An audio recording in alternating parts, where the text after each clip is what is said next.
Little Star Swanders channel ni subscribe, like, share Mario comment చేయండి Moreno videos కోసం thanks for your support. కలియుగ రాముడు శ్రీరాముడు సీతా శ్రీరాముడు నచ్చిన వారు లైక్ చేసి జై శ్రీరామ్ అని కమెంట్ చేయండి.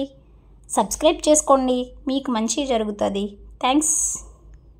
రాముడిగా అవతారం ఎత్తిన రామాయణం గురించి మనం తెలుసుకుందాం.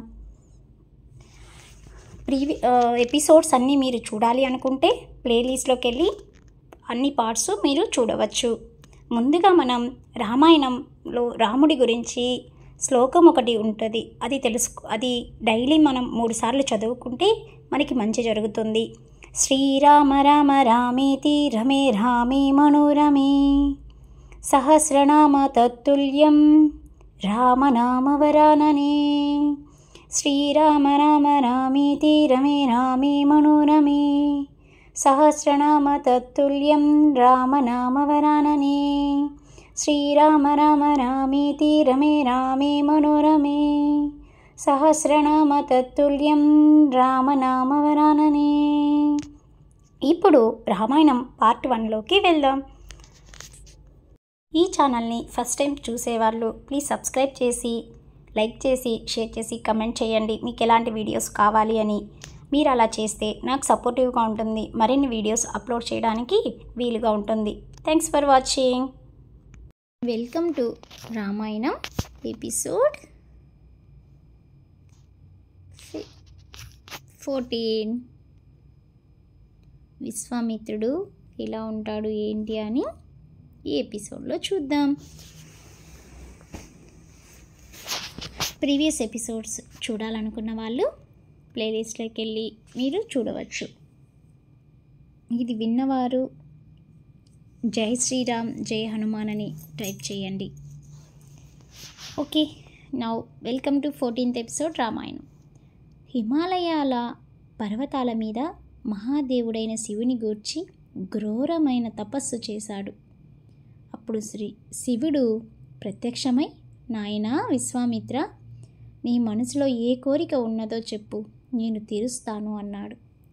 అప్పుడు విశ్వామిత్రుడు, యది తుష్టో మహాదేవ ధనుర్వేదో మమ అనగా, సా అంగ ఉపంగ ఉపనిషద సా రహస్య ప్రదాప్తే మహాదేవా. నువ్వు నిజంగా నా తపస్సుకు ప్రీతి చెందిన వాడివైతే నేను ఎవరి దగ్గరికి వెళ్ళి ధనుర్వేదాన్ని ఉపదేశం పొందకుండా నాకు ఆ ధనుర్వేదంలోని అస్త్రాలన్నీ రహస్యాలతో సహా తెలిసిపోయేటట్లు అనుగ్రహించమన్నాడు. శివుడు తదాస్తు అన్నాడు. పౌర్ణమి నాడు సముద్రుడు ఎలా పొంగుతాడో అలా విశ్వామిత్రుడు పొంగిన ఆత్మవిశ్వాసంతో రథమెక్కి వశిష్ఠుడి ఆశ్రమాన్ని చేరుకున్నాడు. ఆయన వచ్చేసరికి ఆ ఆశ్రమం జింకలతో, పక్షులతో, ఆవులతో, గురువుల దగ్గర వేదము నేర్చుకుంటున్న శిష్యులతో ఎంతో పవిత్రంగా ఉన్నది. ఇది చూసిన విశ్వామిత్రుడికి ఆగ్రహం ఎక్కువయ్యింది. కనీసం ఒక్క మాట కూడా చెప్పకుండా ఆ అస్త్రాలని ఆశ్రమం మీద ప్రయోగించాడు. ఒక్కసారిగా భూకంపం వస్తే ఎలా ఉంటుందో అలా అస్త్రాలన్నింటినీ ఒకదాని వెంట ఒకదాన్ని పంపాడు. కన్ను మూసి తెరిచేలోగా ఆశ్రమం అంతా బూడిదయ్యింది. ఆ ఆశ్రమంలోని గురువులు, శిష్యులు, జింకలు, ఆవులు అన్నీ తలకో దారి పట్టి అరణ్యంలోకి పరుగు తీశాయి. అప్పుడు వశిష్ఠుడు పారిపోతున్న వారిని, ఆగండి, పారిపోకండి, నేను మిమ్మల్ని కాపాడుతాను అని అన్నారు. ఆకాశం నుండి పడుతున్న అస్త్రాలని చూసి భయపడి అందరూ పారిపోయారు. ఆశ్రమంలో వశిష్ఠుడు ఒక్కడే మిగిలాడు. అప్పుడు విశ్వామిత్రుడు అగ్నేయాస్త్రాన్ని ప్రయోగించాడు. ఆ అగ్నేయాస్త్రం నిప్పులు కక్కుతూ ఆయన మీదికి వచ్చేస్తుంది. ఎన్ని సంవత్సరాలుగా ఈ ఆశ్రమాన్ని పోషించాను, ఇవాళ నీ ఆవేశానికి ఈ ఆశ్రమాన్ని బూడిద చేశావు అని వశిష్ఠుడు తన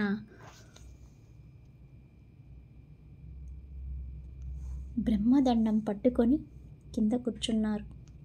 ఆయన ఆ బ్రహ్మదండాన్ని, సమస్త లోకాల్ని శాసించగలిగే యమదండాన్ని పట్టుకున్న యముడిలా పట్టుకున్నారు.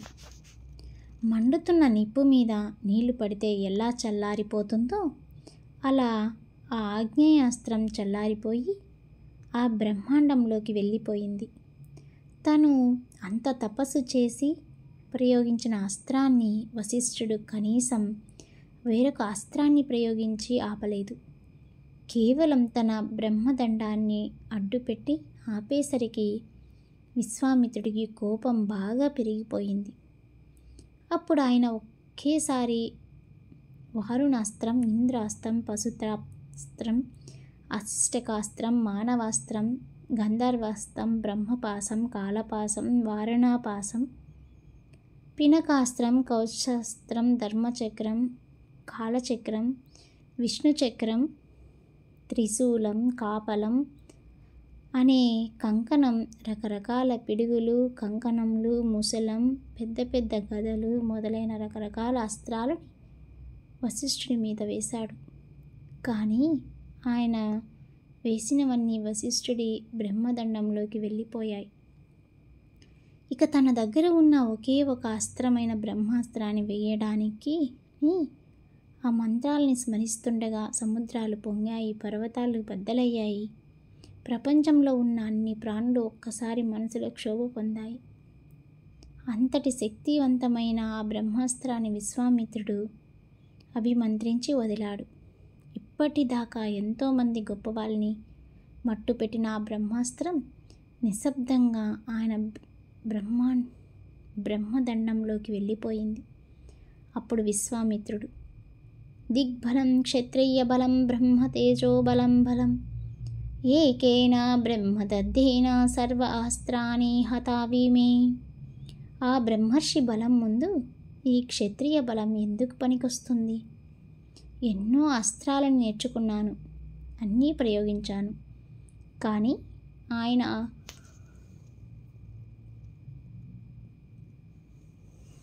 ఒక కర్ర ముక్క పట్టుకొని నా అస్త్రాలన్నింటినీ మింగేశారు అని ఆ రథం దిగి వెళ్ళిపోయాడు. వశిష్ఠుడు బ్రహ్మర్షి కనుక నేను ఆయన్ని ఓడించలేకపోయాను, కాబట్టి నేను బ్రహ్మర్షిని అవుతానని ఆ విశ్వామిత్రుడు దక్షిణ దిక్కుకి వెళ్ళాడు. అక్కడికి ఆయన తన పెద్ద భార్యతో వెళ్ళి 100 సంవత్సరాలు ఘోరమైన తపస్సు చేశాడు. ఈ కాలంలోనే ఆయనకి హవిష్పంభుడు, మధుషందుడు, దృఢనేత్రుడు, మహారథుడు అని 4 కుమారులు పుట్టారు. ఆయన తపస్సుకి సంతోషించి బ్రహ్మదేవుడు ప్రత్యక్షమై ఇలా అన్నారు, నువ్వు చేసిన ఈ తపస్సు చేత ఇవాళ నుంచి నిన్ను విశ్వామిత్ర మహారాజు అని కాకుండా రాజర్షి విశ్వామిత్రుడని పిలుస్తారు అని చెప్పారు. ఇన్ని సంవత్సరాలు తపస్సు చేస్తే రాజర్షిని అయ్యాను, ఇంకా బ్రహ్మర్షిని ఎప్పుడు అవుతానో అని విశ్వామిత్రుడు దిగులు పడ్డాడు.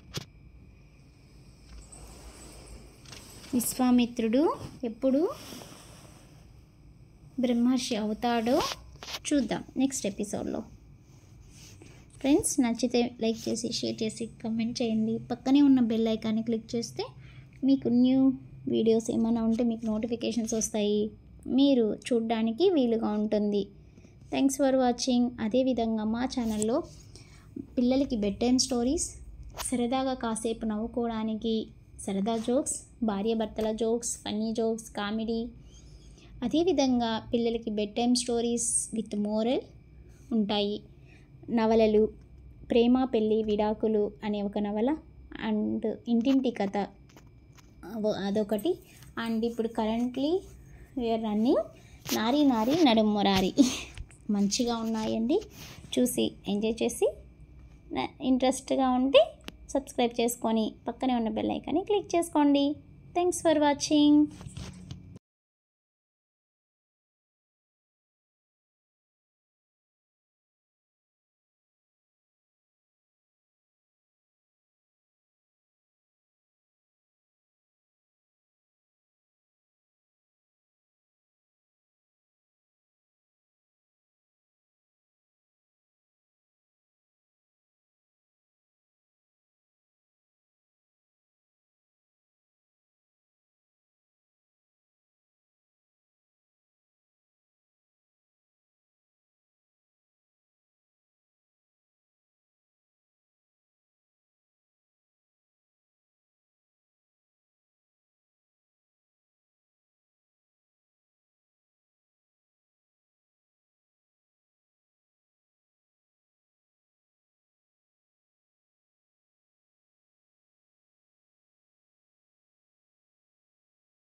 Little Stars Wonders channel ni subscribe, like, share Mario comment Chayandi Moreno videos ko some thanks for your support.